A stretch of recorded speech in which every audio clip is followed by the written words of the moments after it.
오늘 우리가 읽은 이 본문 말씀은 비록 한 절 말씀이지만 하나님의 아주 중요한 명령이 하나 기록되어 있습니다. 그 명령은 무엇인가 하면 너희는 감사하는 자가 되라. 감사하는 삶을 살라. 뭔지 그런 말씀입니다. 다시 한번 본문 15절을 우리 한번 같이 큰 소리로 읽겠습니다. 그리스도의 평강이 너희 마음을 주장하게 하라. 너희는 평강을 위하여 한 몸으로 부르심을 받았나니 너희는 또한 감사하는 자가 되라. 아멘. 여러분 모두 이 말씀대로 순종하셔서 이 세상을 살아가실 때 감사를 잘하는 삶으로 살아가시기를 축원합니다. 아멘. 그런 사람에게 하나님께서는 너야말로 참 잘 사는 사람이다. 잘 사는 사람은 감사를 하며 사는 사람이 잘 사는 사람인데 그런 하나님 앞에 칭찬을 받게 될 것입니다. 자, 그러면 예수님을 믿는 우리는 어떻게 우리의 삶 속에서 감사하는 삶을 살 수 있을까요? 어떻게 살아가야 감사하는 사람이 될 수 있을까요? 자, 그 부분에 있어서 우리가 오늘 설교의 제목을 제가 감사의 적 세 가지를 아십니까? 라고 정해보았는데 감사를 방해하는 세 가지 대적 아닌 방해물들을 우리가 한번 살펴보면서 이제 그걸 역으로 이제 사용하면 되겠죠. 자, 그래서 성도들이 감사하는 삶을 잘 살기 위해서 극복해야 될 감사의 대적 세 가지가 무엇인지를 우리가 보겠습니다. 첫 번째, 성도가 감사하는 삶을 잘 살기 위해서는 반드시 극복해야 될 것이 있는데 그게 바로 탐심입니다. 탐심. 이런 탐심이 뭡니까? 지나친 욕심. 뭐 사람이 어느 정도 욕심은 있겠지만 지나친 욕심을 가지면 감사하는 삶을 살 수 없다는 것이죠. 여러분 사람의 욕심이 얼마나 큰지 아십니까? 누군가 이렇게 재미있게 표현했습니다. 사람의 욕심은 얼마나 높고 높은지 커트라인이 없는데 어느 정도로 욕심이 많은가 하면 하나님조차도 욕심 많은 사람의 욕심은 채울 수가 없대요. 하나님조차도 욕심 많은 사람의 그 욕심을 다 채워주지 못한다. 뭐 그런 말을 할 정도입니다. 오래전에 그 영국에 콩글튼 경이 있었습니다. 콩글튼이라는 사람이 있었는데 이제 그 콩글튼 경이 어느 날 우연히 부엌에서 자기 집 부엌에서 일하는 그 하녀, 그 당시에 하녀의 말을 듣게 됩니다. 하녀가 계속 이렇게 말하는 겁니다. 뭐라고 하냐면 나한테 5파운드만 있으면 참 좋겠는데 5파운드만 있으면 행복할 것 같은데 뭐 이랬어요. 자기 생각해보니까 자기한테는 그냥 껌값이거든요. 그 5파운드가. 근데 저 사람은 그게 소원이네. 그래서 뭐 별것도 아닌데 5파운드 주면 저 사람이 행복하겠구나 생각해서 그냥 불러다가 5파운드를 줬어요. 선물로 줬어요. 5파운드를. 그랬더니 그 하녀가 그렇게 기뻐하더래요. 그렇게 기뻐하고 좋아하더래요. 그 하녀가. 그래서 자기도 기쁘더래요. 아니 뭐 별것도 아니고 5파운드 갖고 이렇게 기뻐하다니. 그 얼마 있다가 우연히 또 다시 그 부엌에서 하는 소리를 들은 거예요. 그 하녀가 하는 말이.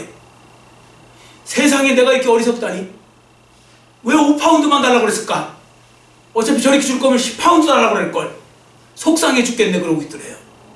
사람이 욕심이 많으면 행복할 수 없고 욕심이 많으면 감사할 수가 없는 겁니다. 욕심에 탐욕의 수렁에 빠진 사람이 정말 그래서 불쌍한 사람이 되는 거죠. 또 어떤 제가 읽은 이야기 중에 이런 것도 있습니다. 어떤 거지가요 자기에게 1,000원을 종종 주는 신사가 있었어요. 신사분이 좋은 마음으로 준 거예요. 그런데 어느 날 늘 10,000원을 주셨는데 이제 1,000원까지 내려왔단 말이죠. 그래서 약간 이제 그게 이제 좀 이제 의아하기도 하고 그래서 물어본 거예요. 아니 선생님 재작년에는 저 볼 때마다 10,000원씩 주시더니 왜 작년에는 저한테 5,000원씩 주시더니 올해는 이렇게 1,000원씩 주시느냐고. 제가 그 이유를 알아도 될까요? 그랬더니 별걸 다 묻잖아요. 그래도 어쨌든 얘기를 해줬어요. 재작년에는 내가 그때 솔로여서 혼자여서 좀 여유가 있어서 10,000원 준 거고 작년에는 제가 결혼을 했다 보니까 5,000원을 좀 줄인 거고 올해는 애를 낳았고 이게 어떻게 하다 보니까 형편이 저도 안 돼갖고 1,000원으로 줄인 겁니다. 그랬더니 이 사람이 그럼 고마워해야 되잖아요. 반대로 이렇게 말해요. 아니 그럼 세상에 지금 내 돈 갖고 가족 부양하고 있는 겁니까? 그러더래요. 이해를 못 하셨죠? 예? 지금 내 돈 갖고 지금 가족 부양하고 있느냐고. 자기한테 줬는데 그걸 갖다 거꾸로 그렇게 생각을 하고 있더라는 겁니다. 사람의 욕심이 이렇습니다. 욕심은 끝이 없죠. 그래서 욕심과 전혀 어울리지 않는 단어가 있거든요. 욕심하고 하나가 안 어울리는 단어가 감사예요. 욕심하고 감사는 완전히 정반대의 위치에 있습니다. 욕심은요 어떤 것을 얻은 후에서 더 많은 것을 얻기 위해서 더 불평하고 불만하고 하는 그런 마음이거든요. 그 불만족해 하는 마음. 만족함이 없는데 어떻게 감사가 넘칠 수 있겠습니까? 여러분, 감사를 잘하는 사람은 만족함도 넘치다는 뜻이에요. 사람은요, 억지로 감사가 안 돼요. 내가 만족하면 감사가 나오는 겁니다. 그래서 욕심과 감사는 공존할 수 없다, 그런 표현을 쓰는 거죠. 심지어 하나님이 베풀어 주신 은혜도요, 한순간에 불평하게 만드는 것이 탐욕이에요. 탐심이에요. 그래서 성도들이 정말로 감사하는 삶을 살기를 원한다면 욕심의 문제부터 잘 해결하셔야 돼요. 내가 욕심이 지나치게 많으면 감사가 안 나와요.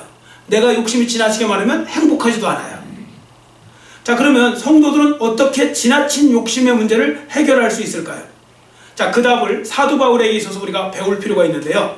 자, 사도 바울이 고백한 이 내용을 앞에 보시고 읽어보도록 하겠습니다. 빌립보서 4장 12절입니다. 같이 읽습니다. 나는 비천에 처할 줄도 알고 풍부에 처할 줄도 알아. 모든 일 곧 배부름과 배고픔과 풍부와 궁핍에도 처할 줄 아는 일체의 비결을 배웠노라. 아멘. 무슨 말씀인가 하면 자기는 어떤 상황이 되든지 만족하는 법을 배웠대요. 자, 그 부분에서 배웠다는 것을 강조하기 위해서 이 앞절 말씀을 같이 읽어보겠습니다. 빌립보서 4장 11절 같이 읽습니다. 내가 궁핍함으로 말하는 것이 아니니라. 어떠한 형편에 있든지 나는 자족하기를 배웠노니. 아멘. 모든 상황 속에 상관없이 그 상황에 만족할 줄 아는 자족하는 삶을 살게 되었다는 거죠. 자족이 뭡니까? 스스로 만족한다는 뜻입니다. 이 자족하는 삶이 성도들이 욕심을 극복하기 위해서 배워야 될 중요한 삶의 자세가 되는 것입니다. 자, 그러니까 여러분께서 자족하는 삶을 살기 위해서 힘쓰셔야 되는데, 그러면 여러분들은 감사하는 삶을 살게 돼요. 그런데 여기서 아셔야 될 건 뭐냐면, 자족하는 삶이 그냥 노력만 한다고 되지 않아요. 여러분, 사람은요, 노력만 한다고 되지 않는 것도 많아요. 특히 자족하는 것도 그래요. 왜 그런지 아세요? 사람의 마음은 본능적으로 뭔가 꽉 채워져 있어야 만족을 해요. 뭔가 채워져 있어야지. 부족하잖아요? 그러면 항상 그것이 생각나요. 그 부족한 것이 생각나고 그래요. 사람도 몸도요, 먹을 걸 못 먹고 있으면 나중에 계속 음식 생각만 나죠. 근데 나는 참아야지. 참는 거 한계가 있어요. 어느 순간에는 그냥 오히려 폭발해버려요. 마찬가지로 마음도 마찬가지예요. 내 마음이 무언가 채워 있지 않으면 내가 자족할 수가 없어요. 그래서 이런 거랑 마찬가지인 거죠. 여러분, 여러분이 좋아하는 맛있는 음식으로 배부르고 확 배가 그냥 속된 표현으로 터지도록 드시고 나면 다른 음식 들어와야 안 들어와요? 눈에 하나도 안 들어오죠? 사람은 안 들어와요. 내가 배가요 정말 꽉 차면 그 어떤 것도 맛있어 보이지 않아요. 그 좋아하던 것도 안 들어온다니까요. 마음도 마찬가지예요. 내 마음에 뭔가 꽉 차 있지 않으면 우리는 세상 것들로 거기에 목숨을 걸게 되어 있어요. 그래서 바울이 그 비결을 가르쳐 줬어요. 그 비결이 뭐냐면 바울은 예수님으로 꽉 채운 거예요. 자기 삶을. 예수님, 가장 좋으신 예수님으로 마음을 꽉 채우고 났더니 그 다음부터는 세상 것이 안 들어오더라는 거죠. 그래서 주어지는 대로, 안 주어지는 대로 모든 상황에서 만족할 수 있더라. 왜냐하면 가장 중요한 걸 얻었기 때문에 그런 것이죠. 그래서 지금 내가 점점 갈수록 나는 세상 욕심에 더 빠져가고 있다, 그런 생각이 드시면 나는 지금 신앙생활을 지금 제대로 잘못해 나가고 있다, 그렇게 보시면 됩니다. 자, 그러면 여러분들 감사하는 삶은 당연히 살 수가 없는 것이겠죠. 여하튼 여러분의 마음을 예수님으로 가득 채우시기를 축원합니다. 그러면요, 자족해지고 자족할 줄 알면 감사도 넘치게 되어 있는 겁니다. 자, 두 번째, 성도가 감사하는 삶을 살기 위해서 반드시 극복해야 될 것이 있는데, 그것은 바로 뭐냐면 비교의식이에요. 이 비교의식 굉장히 위험한 겁니다. 그러니까 비교의식 갖지 않도록 조심하셔야 됩니다. 물론 여기에 자유로운 사람은 거의 없습니다. 그러나 비교의식이 사람으로 하여금 행복을 빼앗고 불행하게 만드는 중요한 대적물이 된다는 건 분명히 아실 필요가 있습니다. 그래서 어떤 사람은 이렇게 말했어요. 비교의식이 뭐냐? 비교의식은 다른 각도에서 볼 때 욕심의 또 다른 얼굴이라고 했어요. 욕심의 또 다른 얼굴이다. 여러분 한번 생각해 보세요. 여러분과 다른 사람과 여러분을 비교할 때 생겨나는 거 뭡니까? 여러분이 다른 사람하고 비교했어요. 옆 사람하고. 생겨나는 거 둘 중에 하나일 거요? 그 사람보다 여러분이 낫다고 생각하시면 우쭐해지고 교만해지고 그러기 바쁠 것이고, 상대편이 여러분보다 낫다고 생각하시면 금방 또 우울해지고 열등감에 빠지기 쉽게 될 것입니다. 그래서 비교하는 순간에 행복감도 평안도 다 없어져 버리는 것입니다. 그러니까 그 비교하는 부분에서 이게 참 이게 문제가 되는 거죠. 뭐 이런 이야기 있더라고요. 이건 약간 좀 결이 다를 수도 있는데요. 하루는 나무꾼이 산에 나무를 이제 나무를 하러 간 거예요. 어떤 농부가 이제 산에 나무를 하러 갔는데 나무를 하러 가다가 칡넝쿨이 있어갖고 그걸 칡넝쿨을 갖다가 이렇게 잡아다녔는데 아무 생각 없이 잡아다니니까 이 칡넝쿨이 아니고 호랑이 꼬리예요. 자고 있는 호랑이 꼬리를 갖다가 잡아당긴 거예요. 이렇게 잡으니까 얼마나 호랑이가 어이가 없어요? 그 호랑이가 그냥 잡아먹겠다고 달려드니까 이 농부가 무서워갖고 나무 위로 올라갔어요. 나무 위로 올라갔더니 호랑이가 너무 열이 받아갖고 가지를 않고 그 나무를 계속 흔들고 있는 거예요. 막 흔들었어요, 나무를. 그 결국 견딜 수가 없어서 얼마나 세게 흔들었는데 뚝 떨어졌는데 또 해피는 또 떨어졌는데 호랑이 등어리네요. 호랑이 등에 떨어진 거예요. 호랑이 등에 떨어지니까 이제 막 호랑이가 또 어이가 없잖아요. 자기 등에 타니까. 얘 떨어뜨려가고 죽인다고 그냥 계속 달려가니까 내가 또 등에서 떨어지는 순간 난 죽는 거구나. 그래서 호랑이 그 목덜미를 잡고 그냥 막 목숨 걸고 막 붙들고 있는 거예요. 호랑이 계속 뛰어다니고요. 근데 마침 저쪽에서 농부가 농사일 하다가 힘들어 죽겠는데 땀을 좀 식히느냐고 이렇게 했는데 저기서 보니까 호랑이가 막 달려가는데 호랑이 위에 또 어떤 농부가 자기한 농부가 타고 가네요? 그러니까 그 순간 착각해서 이렇게 말했대요. 뭐라고 했을까요? 그 사람이 하는 말이 아이고 내 팔자야. 나는 평생 이렇게 땀 흘려 또 이렇게 가난하게 살아가는데 어떤 놈은 팔자가 좋아서 저렇게 호랑이도 타고 댕긴다고. 어떤 놈은 팔자가 좋아서 호랑이도 타고 댕긴다고. 아무것도 모르고서 비교하니까 자 보세요. 비교도 제대로 비교하면 괜찮은데 엉뚱하게 비교하니까 그때부터 자기가 불행해지는 거예요. 사람은요 순식간에 불행해지는 게 멀쩡하던 사람도 갑자기 옆 사람하고 비교하다가 불행해져요. 이게 얼마나 어리석은 짓 하는 것입니까? 그렇게 하실 필요 없습니다. 자, 그런 사람이 또 유명한 사람이 있죠. 아마데우스. 영화 보신 분은 알겠지만 모차르트요.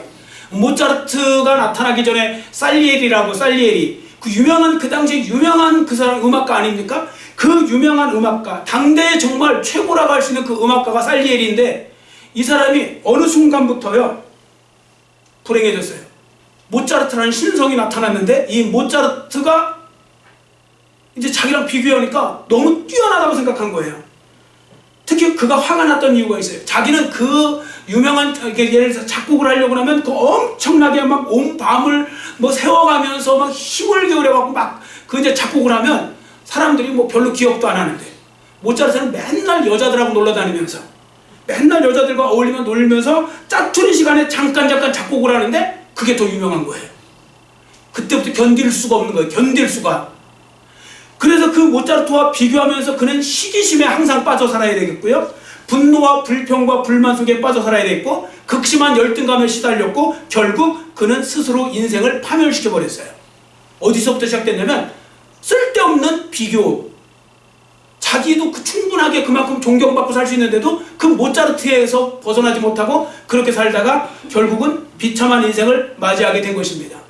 여러분 비교의식이 그래서요 안 좋은 거예요. 비교를 하면요 시기심이 생겨나기 쉽거든요. 사람이 시기심이 생기고 질투심이 생기면요 그건 지옥을 경험하는 거예요. 그때부터 사람은 시기와 질투와 이런 거에 빠지면 그건 그 순간이 지옥이에요. 이제 그때부터 헤어나오지도 못해요. 그거. 그래서 그런 부분에 있어서 파멸하게 만드는 거죠. 그게 마귀가 역사하는 방법 중에 하나잖아요. 여러분 마귀가요 제일 잘 쓰는 방법 중에 하나가 뭐냐면 사람과 사람을 비교시켜요. 비교하게 만들고 비교의식을 심어주어서 시험 들게 하는 일을 열심히 하고 있는 겁니다. 시기심의 노예가 되도록 만드는 거죠. 그래서 누군가 말한 것처럼 인생을 비참하게 만드는 건 가난에서 오는 슬픔도 아니고 실패에서 오는 고통도 아니고 재능이 모자라서 내뱉는 탄식도 아니고 가장 사람을 비참하게 만드는 것은 상대와의 비교로부터 온대요. 상대와의 비교. 여러분 그래서 남과 비교하는 일이 인간이 선택할 수 있는 가장 어리석은 행동 중에 하나라고 그러잖아요. 예를 들어 나는 뭐 못생겼고 뚱뚱하고 나는 뭐 키가 작고 머리가 좋지 않고 좋은 대학 못 나오고 뭐 집안 배경 안 좋고 남이 가진 돈 없고 이게 다 뭘로 통해서 보는 거예요? 자기를? 다른 사람을 통해서 자기를 보는 거예요. 여러분 세상에 여러분 혼자만 있으면 여러분이 잘생겼는지 못생겼는지 어떻게 알아요? 여러분 세상에 혼자만 있다면 아무것도 모르는데 우리는 다 비교하면서 스스로 그렇게 만드는 것입니다. 그래서 자기 비하의 소리들이 되는 거죠. 물론 이 반대로 생각해서 다른 사람보다 자기가 더 낫다고 생각하여서 교만의 고속도로를 힘차게 달리는 분들도 있어요. 그러니까 결과적으로 비교는요, 남보다 못해도 문제, 남보다 잘나도 문제. 그러니까 비교를 하는 것 자체가 좋은 모습이 아닌 것입니다. 그러므로 지금 이 시간에 비교의식으로 인해서 혹시 열등감에 빠져 있거나 또 행복을 빼앗겼다고 생각하는 분이 있으면, 감사를 잃어버린 분이 있으면 이 말씀을 잘 기억하세요. 자, 앞에 보시고, 모차르트, 살리에리, 이 옆에 있는 사람이 나이도 동안 저 사람이 그렇게 시기하다가 비참한 결말을 맞이하죠. 자, 에베소서 2장 10절 우리 같이 읽겠습니다. 우리는 그가 만드신 바라 그리스도 예수 안에서 선한 일을 위하여 지으심을 받은 자니, 이 일은 하나님이 전에 예비하사 우리로 그 가운데서 행하게 하려 하심이니라. 아멘. 우리는 그가 만드신 바라, 요것만 하면 딱 느낌이 별로 없어요. 세번역 성경을 제가 봤더니 세번역 성경에는 우리는 하나님의 작품입니다. 선한 일을 하게 하시려고 하나님께서 그리스도 예수 안에서 우리를 만드셨습니다. 그 헬라어 포이에마, 그가 만드셨다. 작품이라는 뜻 아닙니까? 하나님의 작품. 여러분과 저는 하나님의 작품입니다. 상품이 아니에요. 그러니까 서로 간에 비교할 수 없는 거예요. 여러분, 작품은 비교하면 안 되는 거예요. 사실은 작품은 비교할 필요도 없는 거고, 왜냐하면 작품은 세상에 그거 하나밖에 없는 거거든요. 상품은 비교할 수 있죠. 이 회사 제품, 저 회사 제품 비교하는 겁니다. 그리고 대량으로 찍어내기 때문에 뭐 그런 부분들 속에서 흔한 거죠. 그러나 작품은요, 내가 좋아하든 싫어하든 세상에 하나밖에 없는 거니까 귀한 것입니다. 근데 하나님은 우리를 상품으로 만드신 게 아니라 작품으로 만드셨다는 거죠. 작품 하나하나가 서로 다른 겁니다. 비교 불가능한 거고 비교할 필요도 사실은 없는 겁니다. 그러니까 작품 비교하는 사람이 사실은 그거 먹고 살려고 하는 건지 모르겠지만 그거 자체가 되게 웃긴 거예요. 작품은 서로 왜 비교를 하는 거예요? 작품은 이 작품은 이 작품이고 얘는 얘고 그런 거죠. 여러분 비교하실 필요 없어요. 여러분은 여러분이고 남은 남인 거예요. 남과 여러분을 비교할 이유가 뭐가 있습니까? 우리는 작품인데요. 자, 그러니까 여러분 한번 옆 사람을 보시든 앞 사람을 보시든 한번 저를 따라주세요. 당신은 상품이 아닙니다. 당신은 하나님의 멋진 작품입니다. 아멘. 자, 그러니까 비교의식을 하지 마세요. 비교의식만 버려도요, 사람 많이 행복해져요. 우리도 보면, 그래서 우리 많이 쓴 표현이 있죠. 상대적 박탈감. 그래서 나오는 거예요. 우리나라 사람 자체가 정말 특별한 경우 말고는 아주 못 사는 경우는 드물어요. 근데 사람들이 왜 불만족하고 사느냐? 자꾸 나보다 더 낫다고 생각하는 사람하고 비교를 해요. 그래서 상대적 박탈감을 느끼는 거예요. 그러니까 그런 부분들 속에서 우리가 조심하셔야 됩니다. 그러면 그 부분에 있어서 감사를 우리가 잘할 수 있는 삶이 될 수 있는 거죠. 자, 마지막 세 번째, 성도가 감사하는 삶을 살기 위해서 반드시 극복해야 될 것이 있는데요. 그게 바로 뭐냐면 걱정과 염려예요. 걱정과 염려. 여러분, 걱정, 염려하지 않도록 하셔야 됩니다. 왜냐하면 백해무익한 것이 걱정과 염려예요.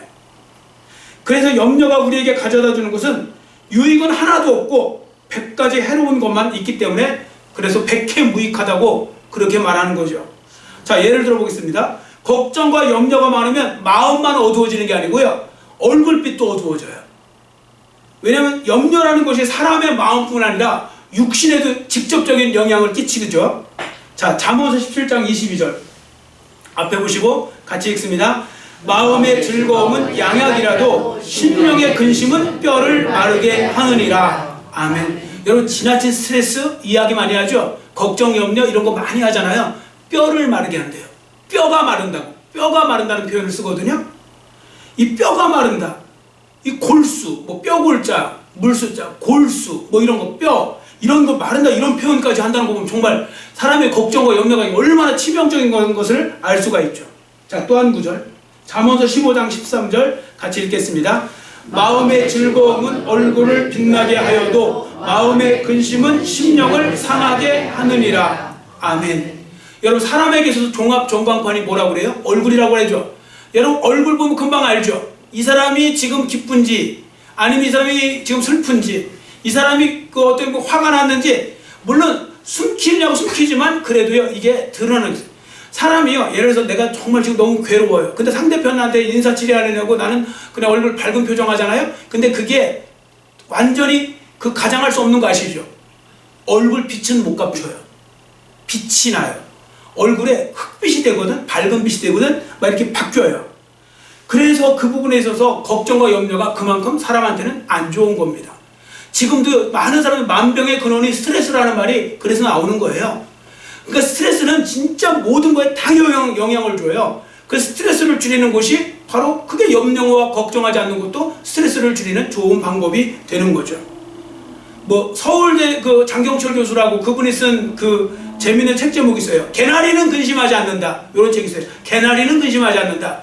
이분이 그 책을 왜 쓰게 됐냐면 어느 날 봄날에 이렇게 이제 그 길거리를 산책하다가 마태복음 6장에 왜 하나님께서 하늘에 나는 새도 입히시고 들의 꽃도 그 잎도 입히시고 하는 뭐 그런 이야기 먹이시고 입히시고 하는 그 이야기 나오죠.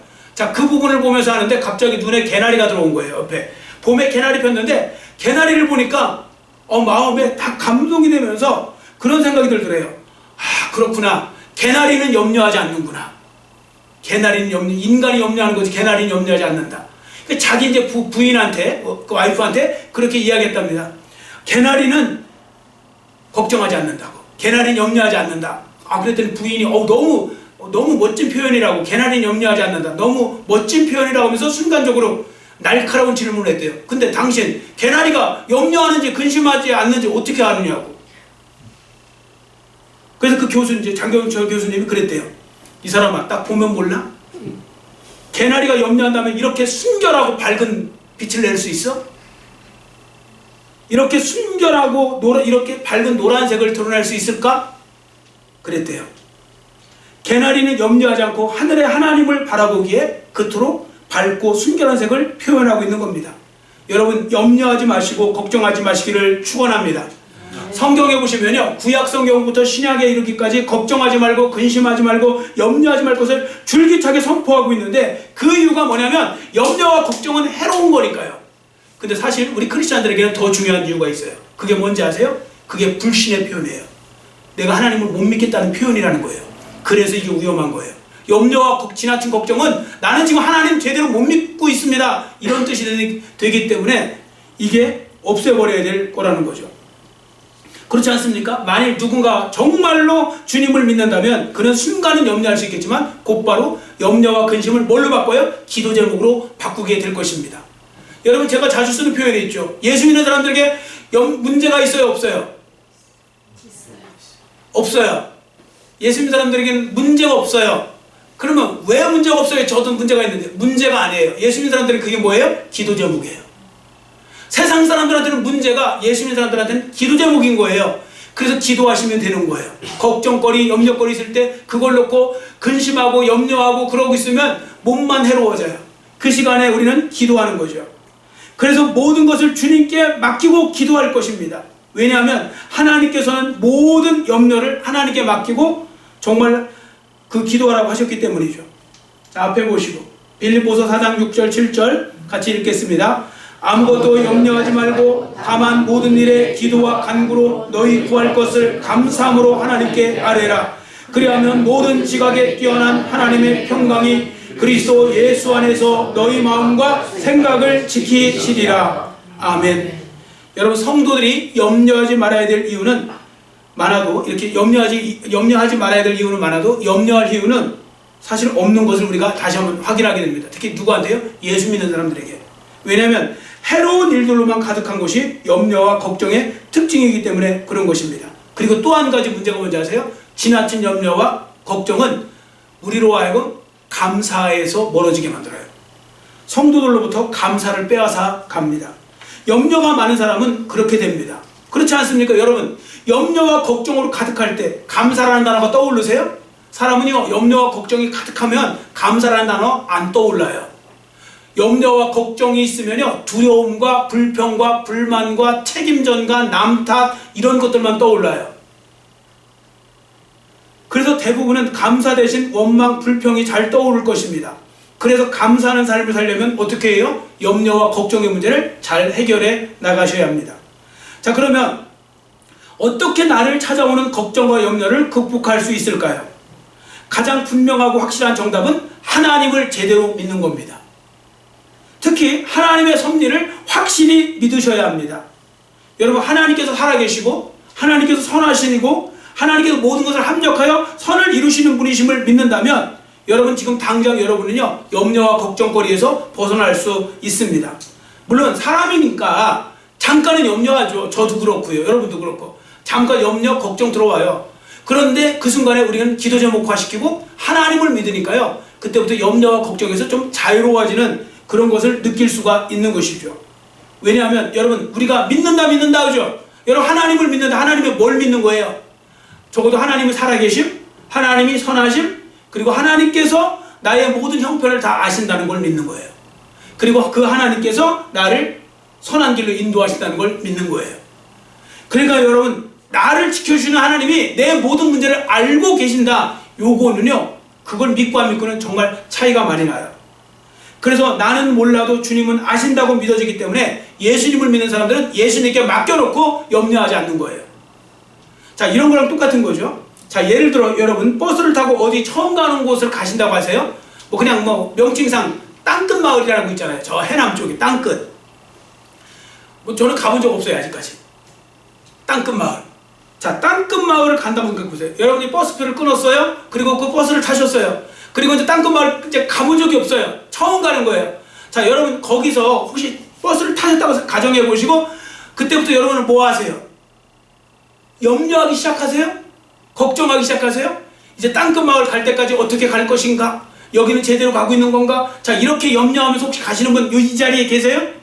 그분은요 진짜 치료받으셔야 돼요. 그 정도 되면 진짜 정신과 치료받으셔야 돼요.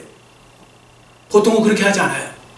그냥 내가 읽고 싶은 책을 읽던지 잠을 자던지 뭐 요즘엔 스마트폰 보면서 뭐 엉뚱한 그냥 딴짓하고 있겠죠.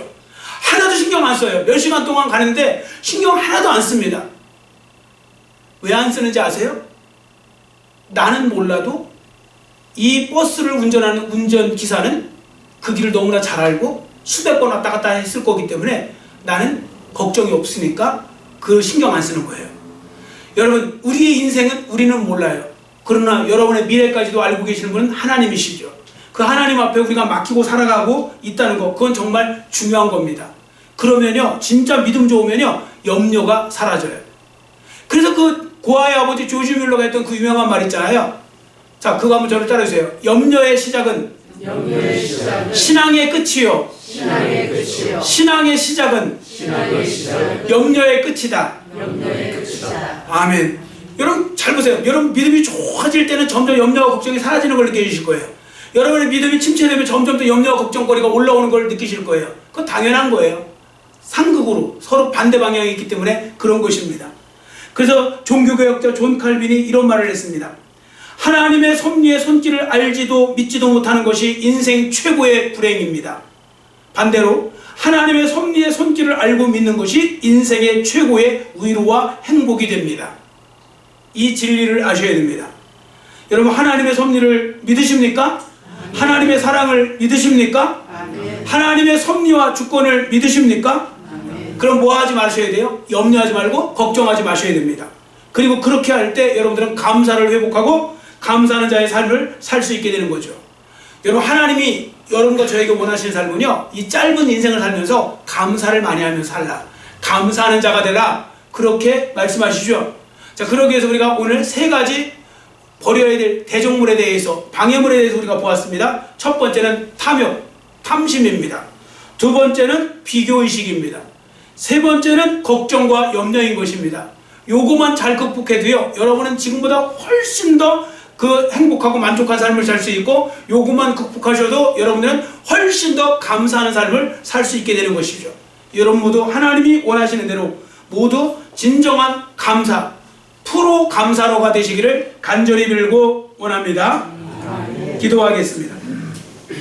사랑의 하나님 아버지 감사합니다. 오늘 말씀을 통하여 너희는 감사하는 자가 되라고 하셨는데 그 감사하는 자가 되라고 하시면서 감사를 이길 수 있는 하나님께서 방법도 가르쳐 주셨습니다. 하나님, 우리가 감사를 이기기 위해서 지나친 탐욕도 버리고 비교의식도 버리고, 그리고 무엇보다도 하나님을 온전히 믿는 그런 믿음 가운데서 걱정과 염려를 해결해야 된다는 것을 보았습니다. 이 모든 것에 믿음이 필요하고 하나님의 사랑이 필요하오니 하나님 은혜 베풀어 주시고, 우리가 이 모든 방해물들을 잘 극복함으로 말미암아 더욱더 만족한 삶이 되게 하시고 또 하나 아버지 만족한 사람이 또 감사도 할 줄 믿사오니 하나님 아버지 우리가 더욱더 감사하는 자리로 또 나아가게 하시고 그래서 주님이 진짜 원하시는 갚으로 감사로 진정한 감사가 넘치는 삶의 주인공들 모두가 될 수 있도록 은혜 베풀어 주시옵소서. 감사드리오며 예수님의 이름으로 간절히 축복하며 기도드렸사옵나이다. 아멘.